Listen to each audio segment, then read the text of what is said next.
Assalamualaikum warahmatullahi wabarakatuh. Saya Fernanda Agustin, Prodi TI semester 7. Di sini saya akan memberikan penjelasan tentang aplikasi Unity yang akan kita gunakan untuk membuat game.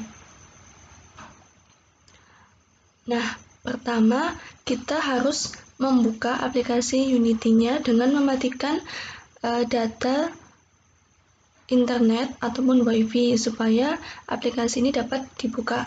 Yang pertama, jika akan membuat sebuah game baru atau project baru, klik new, kemudian pilih project name-nya, ubah sesuai dengan keinginan kalian, lalu pilih 2D, kemudian klik create project. Kita tunggu.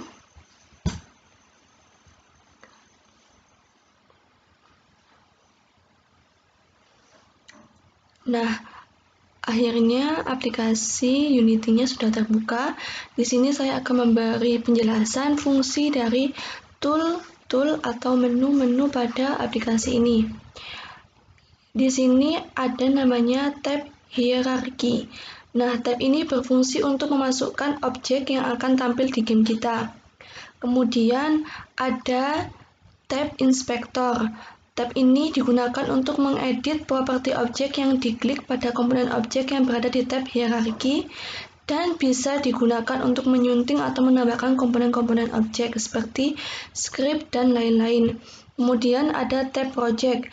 Di sini berisi semua bahan-bahan yang akan kita gunakan dalam pembuatan game kita. Di bagian ini juga ada komponen seperti folder, animasi, script, image, objek 3D, aset, material, dan masih banyak lagi. Kemudian ada tab konsol. Pada bagian ini adalah tempat penampilan pesan error dalam proyek kita. Kemudian ada tab scan. Berisi ruangan atau tempat di mana kita meletakkan komponen seperti kamera, objek, dan lain-lain. Di tab ini kita juga akan melakukan penempatan atau pengerjaan game secara keseluruhan dengan objek. Kemudian ada tab game. Ini sebagai tempat game diuji coba, di mana kita bisa menjalankannya dengan mengklik tombol play. Seperti ini. Kemudian di bagian atas ada beberapa menu dari menu bar. Di atas ini namanya adalah menu bar. Yang pertama ada file. Di dalam file ini ada menu new scan. New scan ini adalah membuat tempat penyimpanan adegan game yang baru. Kemudian ada open scan, yaitu untuk membuka penyimpanan adegan game yang telah ada. Save scan untuk menyimpan adegan game. New scan as, save scan as, membuat adegan game dengan tema atau nama yang baru. New project untuk membuat proyek game baru, open project untuk membuka proyek game baru untuk membuka proyek game yang telah ada, save project untuk menyimpan proyek game, build setting untuk mengatur game ke dalam format yang diinginkan, build and run untuk mengatur game ke dalam format yang diinginkan atau menjalankannya, exit untuk keluar dari Unity. Kemudian ada menu edit. Di edit ada menu undo. Undo untuk membatalkan perintah, redo untuk kembali dari pembatalan perintah, cut untuk memindahkan objek dari satu tempat ke tempat lain, copy untuk menyalin objek, paste untuk menggandakan objek, duplikat untuk menggandakan objek, delete untuk menghapus objek, frame selected untuk memilih kerangka objek, lock view to selected untuk mengunci objek yang dipilih, find untuk mencari objek dengan cepat, select all untuk memilih semua objek, preference untuk memilih tipe perangkat build, modules untuk memilih Preference untuk mengatur komponen eksternal, modul untuk memilih tipe perangkat build, play untuk memulai game, pause untuk menghentikan sementara game, step untuk melanjutkan ke scan berikutnya, selection untuk menyimpan atau memuat pilihan. Ini selection. Project setting berisi pengaturan pembuatan game seperti audio, grafik, player, quality, jaringan, dan lain-lain. Network emulation untuk memilih salah satu tipe jaringan, graphic emulation untuk memilih salah satu tipe grafik game, snap setting untuk mengatur snap dalam game.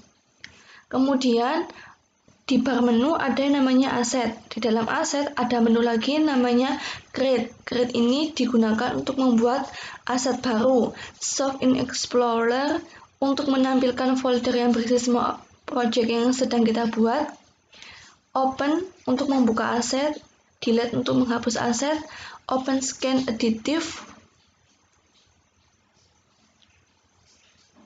Kemudian import new asset untuk mengambil aset dari drive, import package untuk mengambil aset yang telah ada dalam Unity, export menyimpan akses dalam drive, find reference in scan untuk mencari scan dengan cepat, select dependencies digunakan untuk memilih dependencies, refresh menyegarkan atau mengatur ulang aset, reimport untuk membatalkan satu aset yang telah diimport, reimport all untuk memulai API update, import all untuk membatalkan semua aset yang telah diimport, run API updater untuk memulai API updater.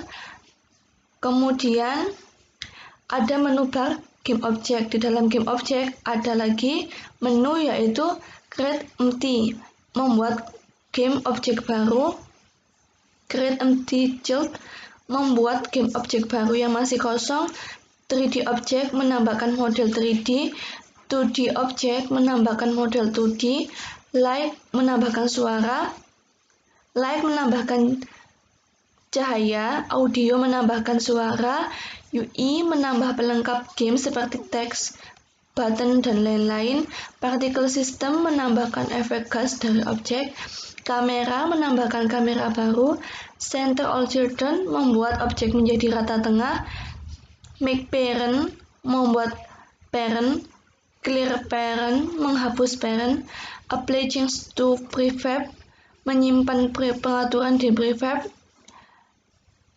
break prefab instance berhenti melihat prefab, set as first sibling menyimpan saat penambahan objek yang lalu, move to view memindahkan penglihatan objek menjadi tampil dari depan, move to view memindahkan penglihatan objek, length with view memindahkan penglihatan objek menjadi tampil dari belakang, length with to selected membuat arah kamera mengikuti arah penglihatan objek, toggle active state menyembunyikan objek dari penglihatan.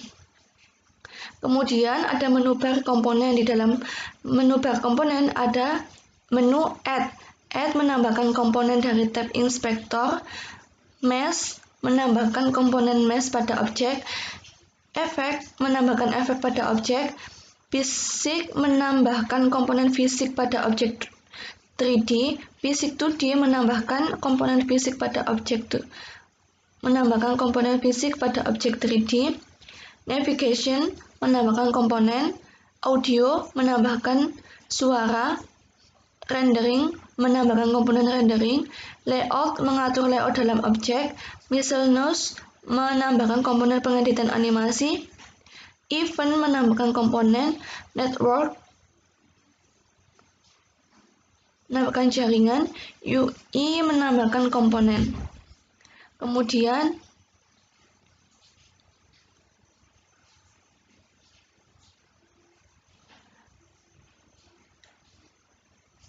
dan masih banyak lagi menu seperti di Windows dan Help.